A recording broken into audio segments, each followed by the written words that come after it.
In this tutorial, I'm going to show you how to remove your existing outer grip on your CineLab lens and swap it out for another coloured outer grip.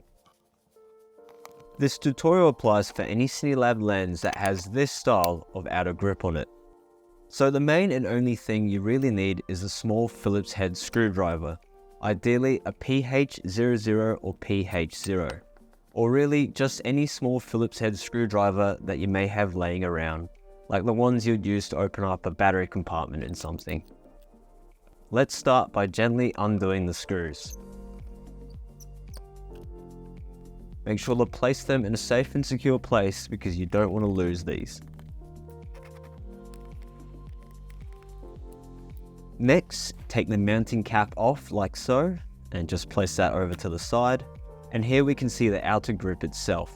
To take it off, what I like to do is place my thumbs here and my pointer fingers on here, and just gently push until the ring pops off, just like that. Next, we'll grab the other grip that we want to swap to, and we'll put it in place. As you can see on the back here, there's an L and an R on either side. These stand for the left and the right side. You'll also see the same thing on the lens body too. These letters are specifically placed here to let you know which way to orientate the ring.